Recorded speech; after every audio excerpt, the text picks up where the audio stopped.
porta do tribunal, as cuecas do juiz, julga que é tudo normal. Dominó, esta rua cheira a sangue, foi alguém que se matou, foi a mãe do meu amor, o sangue a mim não mudou. Sim, eu vou ser tendeiro, só entre nós os dois. Deus fez um mundo inteiro e soltou-me a mim depois. Há 27 peças no meu dominó, é um jogo mas não jogo só. Há 27 peças no meu dominó, não aguento para tudo, eu vou dançar. Vou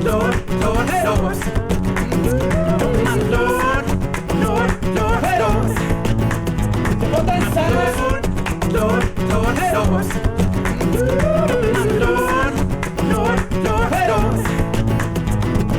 Para atento, respira, até parece-me que chamada registada, numerada, e tu conheces a voz. Não é de fora não, vem de dentro, meu irmão. É o rasgo nas cortinas, é o rasgo entre nós. Olha, você faz regras, nunca quiseste partir de tempos, nunca devia dar um passo, aumenta o espaço para mim. Chega de verdade, eu não sou pó. Não, não, não, eu não estou só. Há 27 peças no meu dominó, é um jogo mas não jogo só. Há 27 peças no meu dominó, é um jogo. Chega, cheira sangue nas mãos. Chega de ver pela televisão. Chega de ver um lado de cá. Tu és boa aluna de diferença de sofá. Chega, cheira sangue nas mãos. Chega de ver pela televisão. Chega de ver um lado de cá. Tu és gandeguna a bater uma no sofá.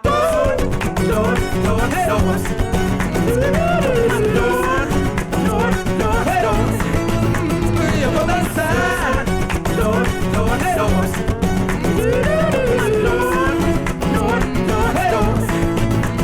Vou dançar. Tudo isso que eu vi à porta do tribunal, busco malha de juiz no jornal. Vou dançar. Esta rua cheira a sangue.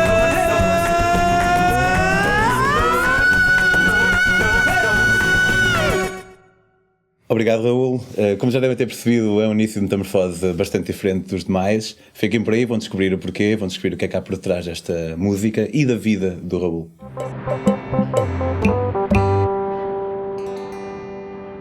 Raul, um gosto ter-te aqui. Geralmente eu começo por dizer: epá, ando a tentar ter-te aqui há bué tempo e nunca mais, mas no nosso caso foi assim bastante rápido e ainda bem que aconteceu e que tiveste a disponibilidade para cá vir. Só para explicar lá em casa um bocadinho, eu aqui há tempos, eu no início quando pensei no conceito da metamorfose, eu pensava mais em pessoas como eu, pessoas que pegam na mochila às costas, vão andar à boleia, vão ficar por aí, vão fazer um pouco de tudo. E depois percebi que podia expandir um bocadinho o conceito disto. A verdade é que quando uma pessoa, por exemplo, vai fazer trabalho humanitário, não vai nessas viagens de curtir imensamente, mas é uma viagem também, e pareceu-me um conceito que também merece algum lugar aqui no Metamorfose. E foi através disso, através desta ideia, que eu acabei por aterrar aqui no Raul, e reitero que é um prazer não só ter-te aqui, como também de saber que há pessoas como tu a fazerem aquilo que fazes. A letra desta música, não sei se não queres começar por explicar assim um bocadinho a tua própria visão da mesma. Sim, a ideia que está um bocado por trás desta música é um bocado um combate à indiferença, porque acho que o que nós tentamos fazer, não só em trabalho humanitário, mas mesmo até nas nossas vidas em geral, é tentar mudar alguma coisa. A gente está sempre a tentar mudar alguma coisa e a tentar mudar para melhor o bem-estar das pessoas. E realmente o grande inimigo disso, isto já é uma frase muito célebre, mas ultimamente até ali que é comprovada ou que é justificada pela neurobiologia, que o inimigo do amor não é o ódio, o inimigo do amor é a indiferença. E então é um bocado um grito, uma chamada das pessoas para a ação, que eu acho que não vem por duas razões. Atenção, não acho que seja uma escolha, acho que muitas vezes as pessoas estão distantes do terreno e não sabem o que é que se passa. Este é um problema. E o segundo é, quando sabem, não sabem o que é que podem fazer. Acho que isto é extremamente comum e por isso tu vais avançando no teu feed estas informações, porque se só te frustra, tu não vais fazer nada, não é? Por isso tem um bocado a ver com isso. É um ode à ação. E tu um dia também te sentiste talvez suponho, corrijo-me por favor, se calhar num determinado momento na tua vida tu achaste que estavas talvez a ser mais indiferente do que aquilo que deverias ser, e isso impediu-te a ação. Como é que foi este ponto de transição entre... Sim, ainda hoje sinto isso. E ainda hoje sinto frustração por não saber exatamente o que fazer, e mesmo que tu faças uma coisa parece que não chega, ou tu refletes a tentar perceber se realmente tem a eficácia que tu queiras que tenha. Eu sempre tive, como eu sou psicólogo, sempre tive a minha profissão sempre foi de mudar as coisas, não é? É isso que nós tentamos fazer, é mudar alguma coisa e contribuir para o bem-estar de alguém. Sempre tive isso, já com voluntariado antes da profissão. Mas em 2016 a Europa, a Comissão Europeia fez um acordo com a Turquia e com a Grécia, que ainda está em vigor, que mantém os migrantes, vou dizer presos, mas pronto, pelo menos limitados na Turquia e na Grécia, em troca de talvez ponderar a entrada da Turquia para a União Europeia. Eu lembro perfeitamente de estar a ler este jornal num café e sei lá, nem tens de dizer por palavras, fiquei tão revoltado. A minha irmã já tinha estado em Budapeste, já tinha contactado com este fluxo migratório, já tinha ouvido estas histórias, já me tinha trazido estas histórias. Mas depois a Europa prometer uma coisa, prometer a entrada na União Europeia em troca assim de um serviço, é tudo, parece-me tudo tão sujo e tão hipócrita que fiquei mesmo revoltado. Isto foi em maio, acho eu, ou em abril, e eu achei que as pessoas iriam para a rua, porque eu moro muito perto dos Aliados, no Porto, e não vi ninguém a sair nesse dia. E depois, em junho, Portugal foi campeão europeu. E eu não conseguia chegar a casa porque estava muitíssima gente na rua. E este contraste, e não tenho nada contra o futebol, nem nada contra nós festejarmos as vitórias da seleção, nem nada disso, mas a diferença de mobilização foi tão avassaladora que eu disse, não, tenho de me mandar. E encontrei uma ONG online e fui para o campo de Moria na Ilha de Lesbos em dezembro. Mas tipo, vais à net e voluntariado, refugiados, ou... Não sei como é que... Foi algo desse género. E apanhas uma ONG... Qual? Apanhei a Boat Refugee Foundation, uma ONG holandesa. Porquê? Porque o período da missão não poderia ser muito longo, porque eu tinha de usar tempo de férias do meu trabalho. E eles tinham missões que podiam ser de menos de um mês, e eu resolvi aproveitar. E eles faziam... tinham trabalho no campo de Moria mesmo, no campo de Karatepe, e também ajudavam barcos a desembarcar, os barcos que vêm da Turquia. Moria é em Lesbos? Moria é um campo em Lesbos, é o maior campo europeu.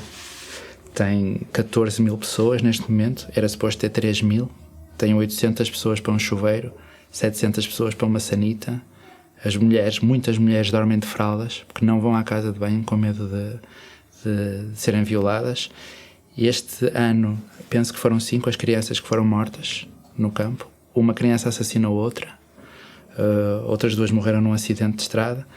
Todos os anos morrem pessoas com hipotermia, porque estão em tendas, daquelas dos nossos festivais de verão, e que colapsam com a neve, ou a chuva entra, ou os esgotos das casas de banho entram.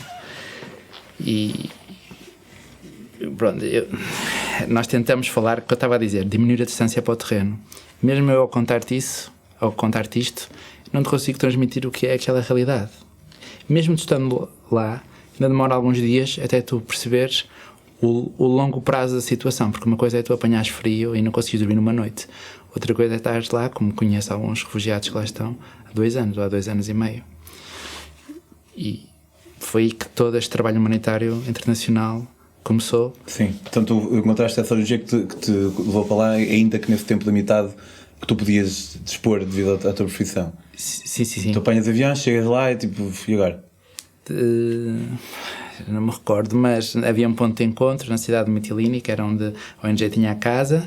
Depois eles tinham uma equipa médica e uma equipa psicossocial. Eu fui para a equipa psicossocial e eu acho que logo, eu cheguei à noite à noite e logo no dia a seguir de manhã eles iam começar a fazer testes rápidos de HIV. E eu tinha muita experiência em teste rápido de HIV, que trabalhei 10 anos nisso aqui nos centros de aconselhamento e detecção, aqui no Porto. E então eu cheguei à noite e logo no dia a seguir e eu ia falar com os líderes. Mas porque havia uma particular, havia tipo comportamentos de risco de eu não sei porquê, contágio? Não fomos nós que começamos, eu acho que foram os médicos do mundo que fizeram essa campanha de teste HIV. Eu não sei. Pronto, só sabes que ia haver e reuniram os líderes étnicos ou nacionais para nós explicarmos o que era o HIV, como é que eram os testes, essas coisas todas. Por isso fui logo atirado para o meio, pum. Para o meio. Coisa que não acontece agora, né? Com o trabalho que eu desenvolvo com os Médicos Sem Fronteiras é totalmente diferente, né? A preparação e tudo, a autonomia, etc. Mas ali foi logo assim de chofre. E ainda por cima, nós éramos a única ONG que ficava no campo à noite a prestar cuidados médicos.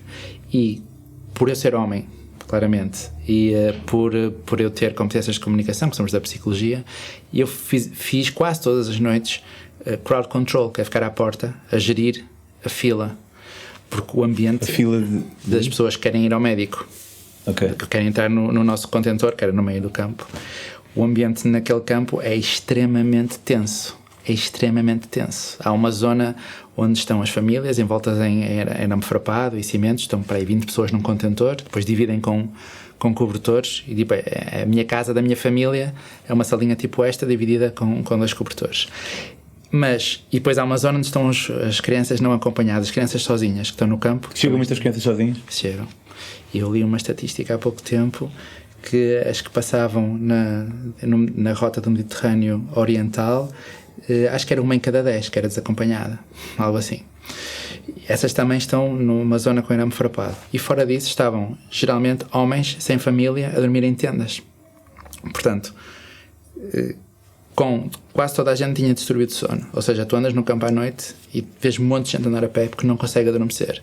Ou tem flashback, ou tem pesadelos, ou tem fome, ou tem frio, não é? Propicia aqueles comportamentos grupais, porque tu juntas-te por nacionalidade ou juntas por etnia, com medo que alguma coisa aconteça.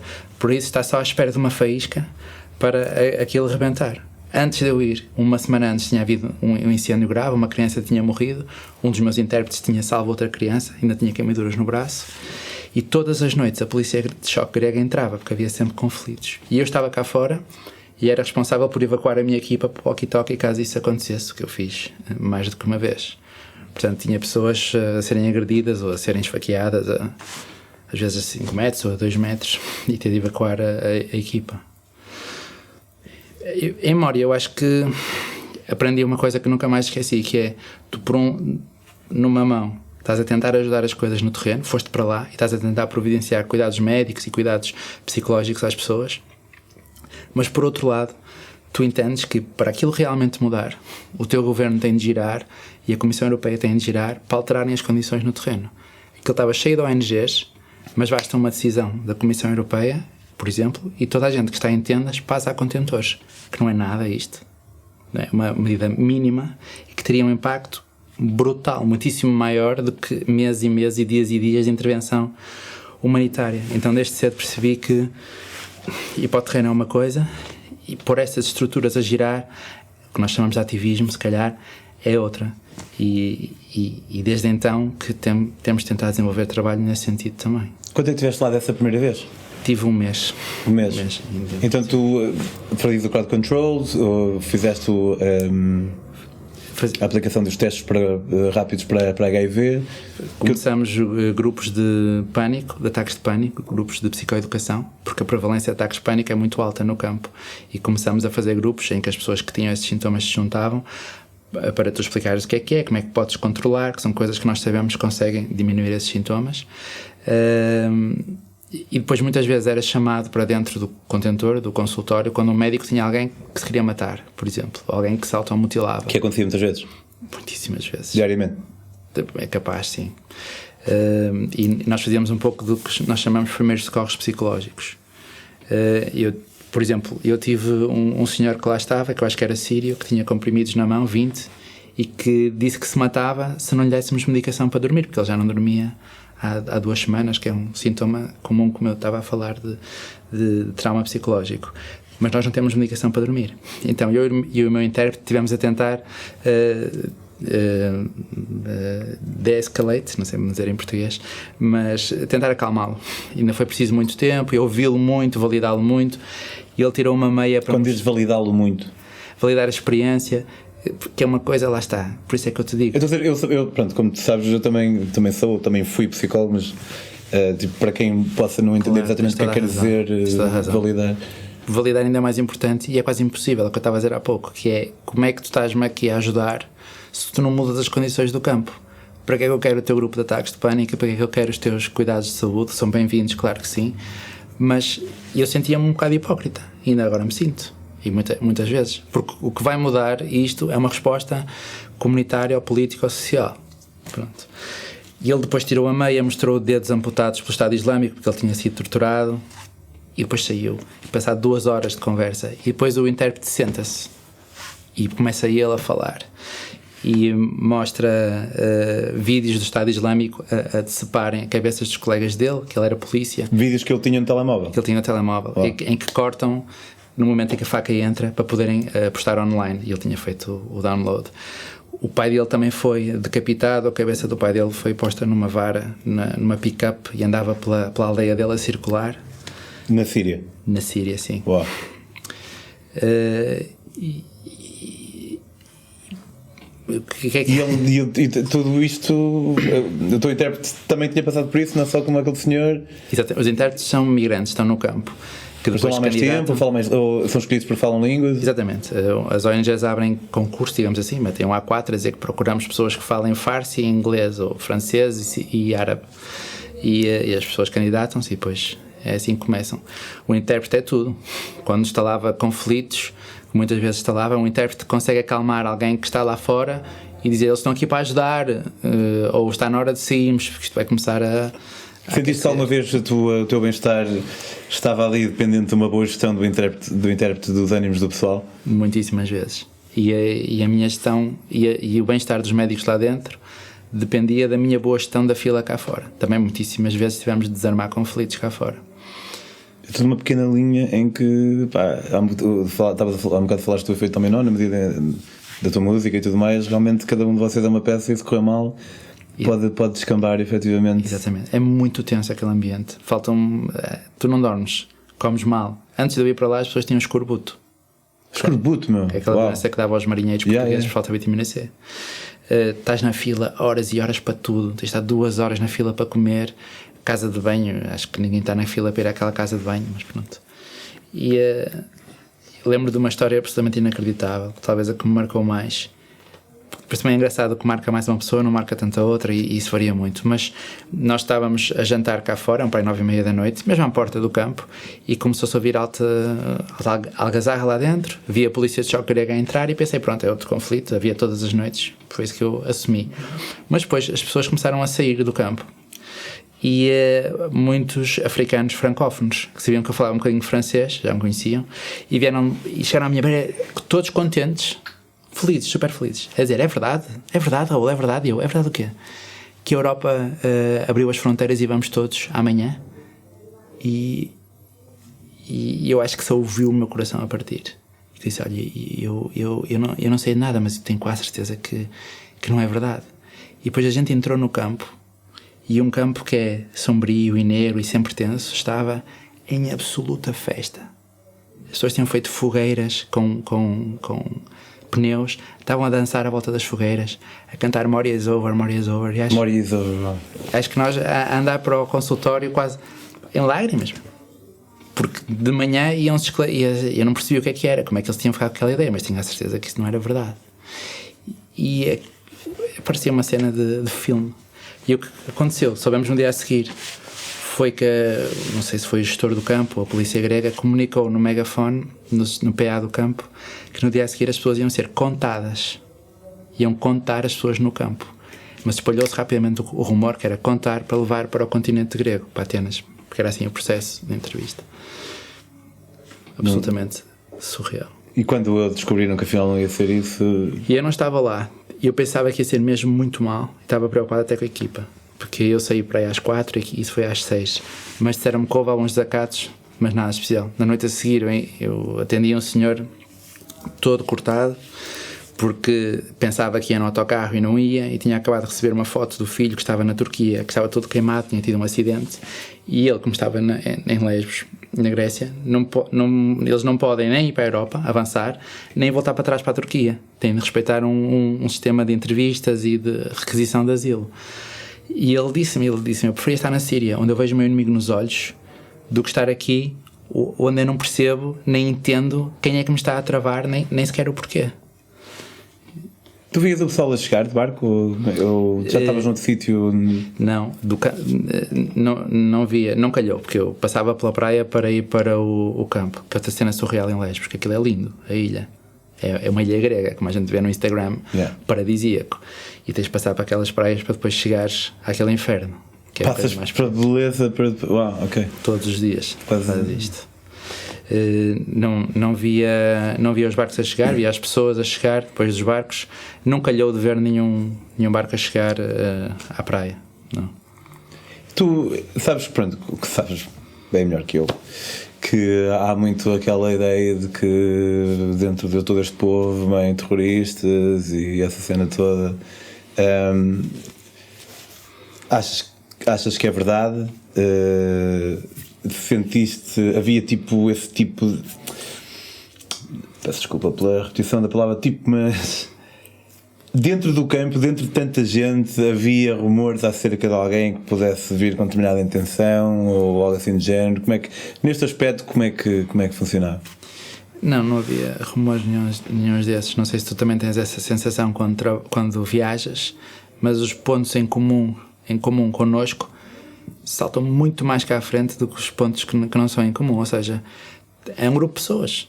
É um grupo de pessoas como se tu reunisses aqui 2.000 pessoas e estas pessoas são mais agressivas, menos agressivas, mais cansadas, menos cansadas, salta-lhes mais facilmente a tampa, não salta, boas intenções, más intenções. Agora, em relação a isso, ao terrorismo, o que a literatura mostra é que os ataques bombistas têm existido na Europa, a gigantesca maioria não são destes fluxos migratórios, são ou de nacionais ou de já migrações que ocorreram já vamos na segunda geração, imagina. Por isso lá não sentia nada disso. A falta de segurança que senti lá não tinha a ver com o terrorismo, tinha mesmo a ver com tensão das condições em que lá estavas, ou de tu escapares de horrores inimagináveis, não é? Pessoas que perdeste na viagem, pessoas que perdeste no teu país, o teu país desapareceu e ainda tens de estar ali a provar que tu és quem tu és, que foste sujeito aos horrores a que foste. Sim, era essa a ideia que eu tinha também, mas quis perguntar. Mas não sou, desculpa. Não é da voz universal da verdade. Sim, nós sabemos, contas a tua experiência, tens a tua opinião. Não sou a voz universal da verdade e não sou dos extremos, que são todos terroristas, são todas boas pessoas. Não, é como eu estava a dizer há pouco. Há muitas das pessoas que eu ajudei, como é óbvio, foram também agressores, porque isto é uma guerra. Ou melhor, alguns deles vinham de países de guerra, por isso, quer tu queiras, quer não, com a certeza vais ter de participar em agressão, nem que seja para a autodefesa. Não sei se me estou... Sim, opa, e concordamos, e só que pronto, quis fazer a pergunta de qualquer maneira. Claro. Tu achas que, epá, imagina, nós agora estamos a 2 semanas depois daquela... talvez uma ou 2 semanas depois daquela resolução da... 2 semanas da Comissão Europeia. Do Parlamento, desculpa. O que é que tu achas que...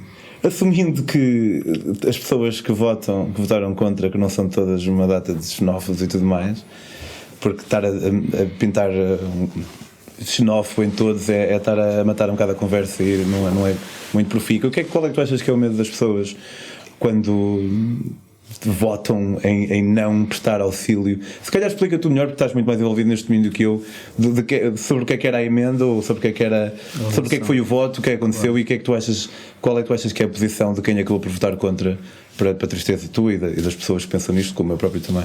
O que aconteceu é que havia uma comissão das liberdades cívicas, ou seja, um grupo interparlamentar que tinha representantes de vários partidos, interpartidário, tinha representantes de vários partidos, formaram um grupo e ficaram de estudar esta questão da travessia no Mediterrâneo e apresentar uma proposta de resolução. É um mecanismo que é feito muitas vezes no Parlamento para tentar criar consenso. Ou seja, é uma proposta feita por vários partidos, já de início, que é para tentar criar consenso, como eu estava a dizer. E esta proposta contemplava várias coisas. Primeiro, alargar o programa de busca e salvamento, e eu sei que as pessoas não têm noção disto, mas nós estamos na zona com as fronteiras mais mortíferas do mundo. Morre mais gente a chegar à Europa do que qualquer outra fronteira que tu possas imaginar, que às vezes achas que é pior, como México e Estados Unidos, que a gente ouve muito falar por causa do Trump, ou Paquistão e Índia. É incomparável, desde 2014 para cá foram 18 mil pessoas, 17 mil e tal, e por exemplo México e Estados Unidos para aí 2 mil. Então a primeira coisa era alargar o programa proativo de busca e salvamento, pôr mais barcos na água, que nós já tivemos, chamava-se a Operação Mare Nostrum, tinha mais barcos, iam mais longe e tinham mais gente, e em 2015, no pico da fuga migratória, a Europa diminuiu, passou para a Operação Triton, menos barcos, menos gente, menos área, e por isso é que a Europa está agora em tribunal, no ICC, por causa de... O ICC sendo... International Criminal Court, okay. Porque há provas que a Frontex tinha feito um relatório que mostrava que esta medida ia matar gente, indiretamente, não sei quais são os termos jurídicos. Portanto, esta resolução que foi a voto há 15 dias cria este programa mais alargado, mais barcos, proativos, exortava a Comissão não diretamente a suspender os acordos com a Líbia, mas a ouvir o que a representante do Conselho da Europa disse e que muitas ONGs disseram, inclusive até as Nações Unidas, Médicos Sem Fronteiras, Human Rights Watch, que na Líbia há, e porque a CNN já mostrou, o Channel 4 já mostrou que há tortura, há escravidão na Líbia, as pessoas são vendidas, violação, são filmadas enquanto são torturadas nos centros de detenção para os familiares mandarem dinheiro, e a Europa tem vários acordos com a Líbia, a Operação Sofia, o Acordo de Itália-Líbia, em que nós treinamos as milícias líbias, financiamos com equipamento, financiamos com barcos. E para quê? Para quando as pessoas saem porque isto é a rota central, está aqui a Líbia, as pessoas saem para chegar à Itália ou a Malta. Quando as pessoas saem da Líbia, esta guarda costeira líbia, que são as milícias, param os barcos e trazem para trás outra vez. Foi uma maneira que a Europa arranjou de diminuir as travessias. As travessias diminuíram muitíssimo desde 2015. Esta é uma das razões. Okay. A proposta também falava disso, para parar ou pelo menos ter muita atenção, ou estudar, ou que fosse mais transparente os acordos que temos com a Líbia. E também falava para abrir os portos às ONGs, que nós temos visto muitas notícias, a Sea-Watch, a CI, Médicos Sem Fronteiras, os barcos resgatam as pessoas da água, e depois Malta e Itália não abrem os portos, não deixam atracar, não deixam as pessoas sair. Tinha mais ou menos estas medidas, tinha mais. Isto foi a votação e não passou por 2 votos. E 3 dos eurodeputados, penso eu, ou 2, foram portugueses. Por isso é que a polémica... Sim, e a polémica estalou um pouco aqui. Eu, na minha opinião, ou no trabalho que nós fazemos em relação a isto, eu acho que é muito melhor não focar nesta questão de quem é que votou contra ou quem é que votou a favor. Isto foi recusado por 2 votos, e depois outros partidos apresentaram outra proposta para o mesmo. Também tinha busca e salvamento alargado, não tinha outras coisas, não tinha a questão com a Líbia, diziam para manter, por exemplo, só para dar um exemplo. Pronto, ou seja, voltando à tua questão, só para tentar contextualizar tudo.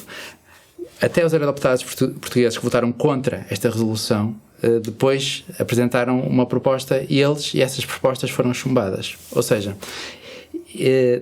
parece que toda a gente quer busca e salvamento alargado. Parece essa sensação que diz, e eles dizem muitas vezes que ninguém é contra busca e salvamento. Agora, nós precisamos é que eles entrem em acordo e andem para a frente. E eu acho que realmente é verdade, que acho que ninguém quer ver pessoas a morrer afogadas com 4 por dia a tentar atravessar o Mediterrâneo. E eu acho que há muitas opiniões sobre as nacionalidades que deviam entrar, se devíamos ter cotas para a imigração, como é que deve ser o processo das entrevistas, quem está a fugir de uma guerra sim, quem está a fugir da pobreza não. E aqui nós podemos estar a falar sobre isto de séculos, mas ninguém quer ver pessoas afogadas. Toda a gente quer busca e salvamento. E foi por isso que nós organizamos as manifestações na semana passada. Nós, Humans Before Borders, que eu sei que não falei disto, mas uma associação de ativismo que fizemos cá, que tenta ser aquilo que eu falei há pouco logo no início, o braço esquerdo que me faltava, um ir ao terreno, sim, ou até pôr as coisas aqui a rolar. Ok. Vamos continuar. O Raul vai fazer outro episódio connosco Mas obrigado por teres vindo cá partilhar um bocadinho a tua experiência. Obviamente está longe de ser os episódios mais alegres da Metamorfose, mas a Metamorfose também não tem que ser só cenas altamente espetaculares, porque há muito mais cenas que merecem ser discutidas. Mas antes de fecharmos, se puderes dizer ao pessoal onde é que podem informar-se mais, tipo na Hub, por exemplo, não sei qual é o site deles, ou o vosso site. Sim. É Humans Before Borders, é só procurar isto mesmo no Facebook, e nós tentamos fazer isso que eu estava a dizer há pouco, que é dar informação, mas também dar opções de ação, que foi o que se passou. E desculpa eu estar a falar de outra coisa, mas eu fui para Moçambique em missão este ano, e foi a missão, não teve nada a ver com as outras por causa deste aspecto, é que toda a gente em Portugal sabia, e toda a gente em Portugal fez donativos, porque tu levavas aquilo na televisão. Acho eu que eu não tenho televisão, mas levavas aquilo na televisão e tinhas logo uma linha, podias ligar ou podias contribuir. Sim. E foi uma onda enorme, eu senti lá em Moçambique. Por isso eu acho que se tu informares e des opções de ação, as pessoas querem fazer alguma coisa. Ok. E em relação a ti próprio, onde é que o pessoal te pode encontrar?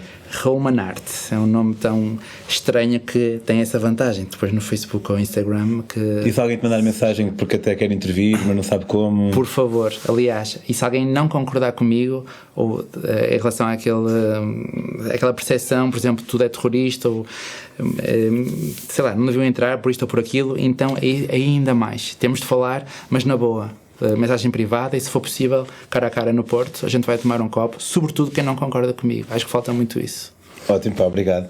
Quanto a nós, eu tenho aqui um projeto novo, que é este livro, que ainda não decidi a capa, mas vai se chamar Vago, do Panamá ao México, à boleia. Obviamente é uma terceira livre de viagens, depois de Portugal a Singapura por terra e de Portugal à África do Sul bicicleta. Obviamente, como qualquer ator, espero que este livro seja o meu melhor sempre, e acho que é. Estou precisamente agora, com uma campanha de crowdfunding no ativo.